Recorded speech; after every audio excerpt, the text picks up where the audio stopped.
I'm Chris Patton. Hi. I'm a voice actor. That's all you need to know.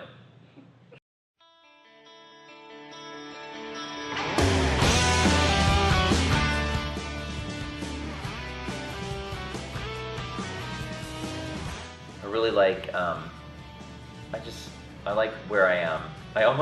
So all weekend long, because I'm an idiot, I keep calling Vancouver Toronto, because I've been to Toronto 3 times. I've never been to the West, right? But I've always wanted to come here, and I was right. I figured it would be sort of like a cross between like the Canadian version of like Seattle meets Los Angeles, and that's exactly what it's like, and I really like it here. It's super gorgeous. And I am from Houston, Texas, where like right now it is currently about 107 with 80% humidity. So it's like walking through a hot sauna all the time. So when I got off the airplane and out from customs outside the airport, I was like, oh, I'm in heaven. So I'm having a good time too. Yeah, it's like there's like really lots of good on-point cosplay, and the fans are really cool. So yeah, I'm having fun.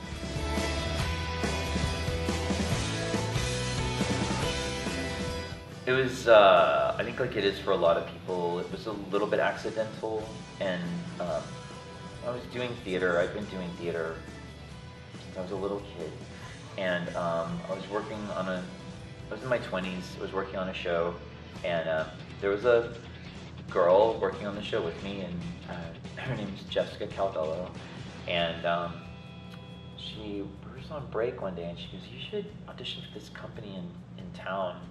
They're called ADV, and they dub Japanese animation into English. And I was like, what? In Houston? And she's like, yeah, I think you'd be good for it. I'm like, so I've always, I've always sort of dreamed about one of my acting career paths being in voiceover and in voice acting. I thought, well, maybe this would be a good gateway drug. And I went and I was in my first anime, and then from there, since then I've been in like 250. So, and yeah, and because of my involvement in anime, I got involved in commercials and audiobooks and video games and everything else that I do. So that's how it happened. Do you do a mix of both, or are you mainly a voiceover? Or do you do a mix of online, like live action acting as well? I don't do on camera because I hate it. There are certain things as an actor that you excel at, and certain things that you are not as good at. I do a lot of stage still, and I direct for theater mostly now.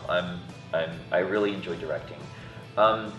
So acting-wise, yeah, it's primarily voice, and that keeps me busy enough and paid up enough to do to enjoy my life and say that I make a good living doing something I really enjoy doing, and then at night I often am directing some theater project. So.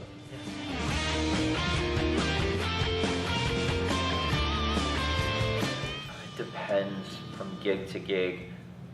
Unfortunately, with anime, especially nowadays, with the way things are done with the broadcast dubs and whatnot, everything's so fast, and there's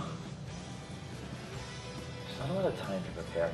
I often find out a couple of days or a week in advance, and what I'll do is I'll Google images of the character, and maybe try to learn, every anime character now, this is awesome, has a wiki, right? So that makes it easy. Just getting to see how the character is drawn is a big part of it for me. That informs a lot about how I'm going to vocalize the character. But as far as actually building their character, I have to learn about what the writer says is their backstory and their history and where they're going, what's the journey they're going to be making in the show. So I do that, at least that much preparation. Every now and then, though, you'll be called into the studio and they'll be like, hey, can you come in here for a second? Can you, this guy has 20 lines, that's what he looks like, can you go? And you just jump in totally cold, and that's a little daunting, but yeah, usually I try to do preparation.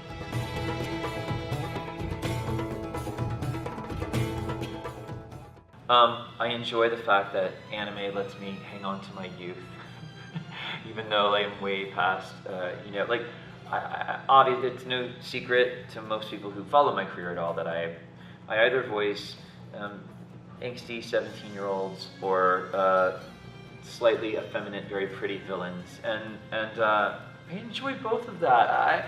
They're both such tropes, but there's so many of them in anime, but I don't mind that. I'm not bothered by that. People ask about being typecast and how many angsty mech pilots can you play? I'm like, I don't know, let's find out. And I really enjoy that. But I do enjoy every once in a while getting the challenge of like playing someone closer to my age, or like a villain who has a lot of layers of complexity to them. And I've gotten more of those in the past year. But I enjoy just being able to work. But yeah, I do love a good multi-layered villain a lot. Like, in other words, someone who's not just bad for the sake of being bad. Like there's someone with a lot of subtext.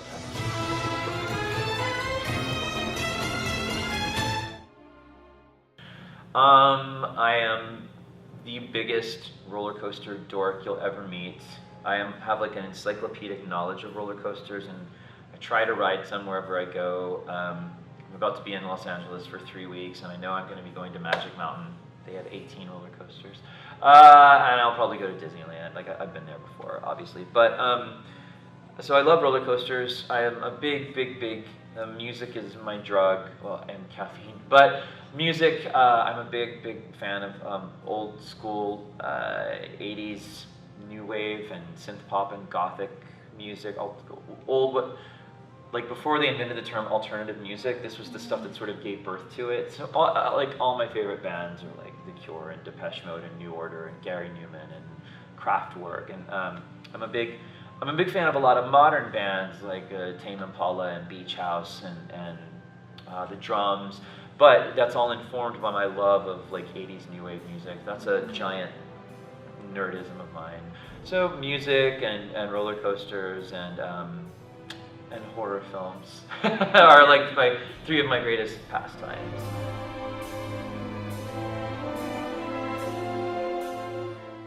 I have a few kernels of advice. Well, first, number one is act, and be a passionate actor, and care much more about the interpretive art and craft of acting than you do about making funny voices. And please do away with your idea of impressions. Nobody cares about impressions, except for people who are fans of impressionists. The world of voice acting is not about doing impressions, and it's not about making funny voices. It's about being a good actor who uses their voice as their storytelling medium. That's number one. Number two, don't read the comment section. Wherever you end up in life, whether you're an actor or anything else, if you're in anything that is in any way involved in being in the public eye, or part of a product that goes out into the public eye, just don't. I can't tell you the hours I've probably fettered away in my life worrying about what some jerk said in a thread, and then of course the temptation, especially when we were all younger, was to feed the trolls, and just don't get mired in that muck. And then my favorite thing that a favorite entertainer of mine, RuPaul, likes to say is, what other people think of you is none of your business. And that has been a very liberating force for me, because especially being a dub, one of the things I do in the world of voiceover is I'm a dub voiceover actor for anime, and there's a lot of potential for hate built into that because of the way some of the fandom works.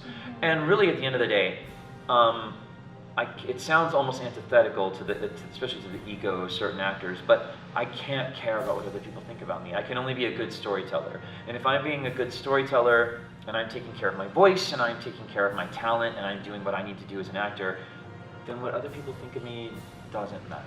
And if you start to let it matter, you'll go insane.